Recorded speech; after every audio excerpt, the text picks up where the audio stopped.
অভিষেক বন্দ্যোপাধ্যায়ের সেবাশ্রয়ের পর এবার রচনা ব্যানার্জির সেবাশ্রয়। কেউ বা করাচ্ছেন চক্ষু পরীক্ষা, কেউ বা আবার পুরো শরীরের চেক আপ করাচ্ছেন।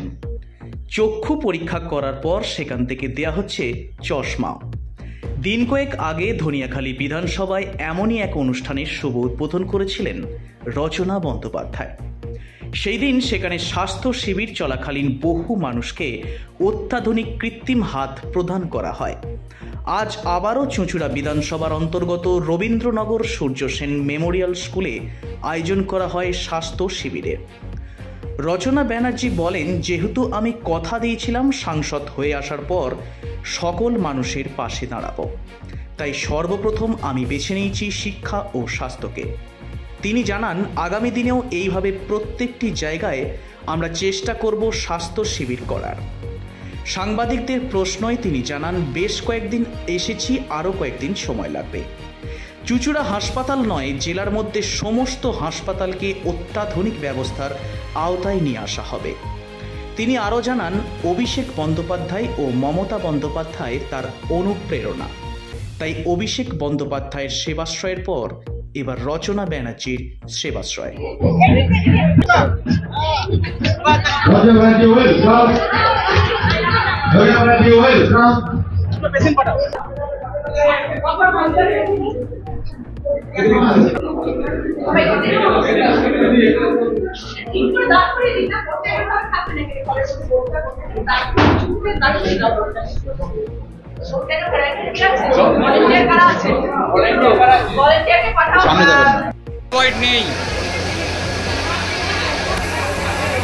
ব্যানার্জি, শিল্পা নন্দী, অসিত মহলদার, তপন দাসগুপ্ত, শ্রী চ্যাটার্জি, মানস মজুমদার উদ্বোধন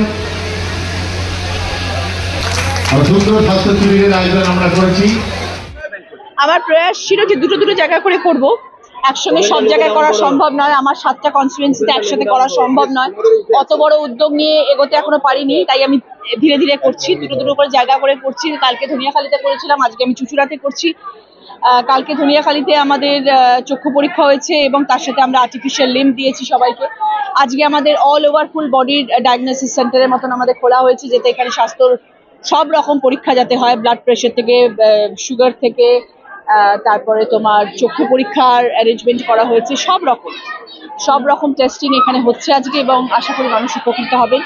ছোট্ট একটি প্রয়াস, এবং আমি সবসময় বলেছিলাম আমি স্বাস্থ্য নিয়ে কাজ করতে চাই, শিক্ষা নিয়ে কাজ করতে চাই, তো শুরু করলাম। আগামী দিনে আশা করি সব জায়গায় যেতে পারবো এবং সবার জন্য করতে পারবো। একেবারে যে দুরারোগ্য কাজগুলো ধরা পড়বে সেগুলো কি একেবারে নির্মূল করার জন্য কোনো ব্যবস্থা থাকবে? আমরা নিশ্চয়ই চেষ্টা করব, তার জন্য যেখানে তাদেরকে রেকমেন্ড করা উচিত, যেখানে যাদের পাঠানো উচিত সেখানে আমরা তাদেরকে রেকমেন্ড করে সেখানে পাঠানোর ব্যবস্থাও করা হয়। দিদি, অভিষেক বন্দ্যোপাধ্যায় এরকম স্বাস্থ্য শিবির করেছিলেন, তারপরে সেখান থেকেই অনুপ্রেরণা কি? একদম, উনি তো আমাদের পথপ্রদর্শক। দিদি এবং অভিষেক ব্যানার্জি আমাদের পশ্চিমবাংলা তথা ভারতবর্ষের পথপ্রদর্শক। তাকে দেখে আমরা অনুকরণ করে চলি এবং তার সান্নিধ্যে আমরা রয়েছি। ন্যাচুরালি আমরা সবাই ভালো কাজ করবো পশ্চিমবাংলার জন্য। সকলের একটাই আবেদন যে ত্রিপুরা হাসপাতালকে মেডিকেল কলেজ করা হোক, সেটা আপনি বলেছিলেন, সেটা কবে হবে? সেরকম স্বাস্থ্যের ব্যাপারে তো আমি যে বলেছি আমি কাজ করব। আগামী দিনে আমার সময়ও আছে, আমি কয়েক মাস হয়েছে সবে এসছি, এখন 1 বছরও কমপ্লিট হয়নি, সবে 7-8 মাস হয়েছে। আগামী দিনে আমি নিশ্চয়ই চেষ্টা করব, দিদির সাথেও আলোচনা করব এবং আমার চুঁচুড়া শহর শুধু নয়, তার সাথে বাকি 6টা জায়গাও যাতে ইকুয়ালি বেনিফিটেড হয় এবং স্বাস্থ্য নিয়ে তারা যাতে কোনো রকম ক্ষোভ প্রকাশ না করতে পারে সেই চেষ্টা আমি চালিয়ে যাবো।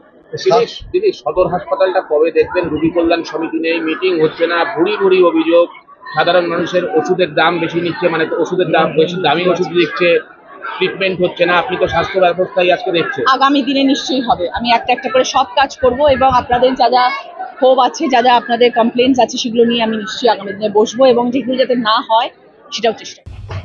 Bureau report, Hooghly Times.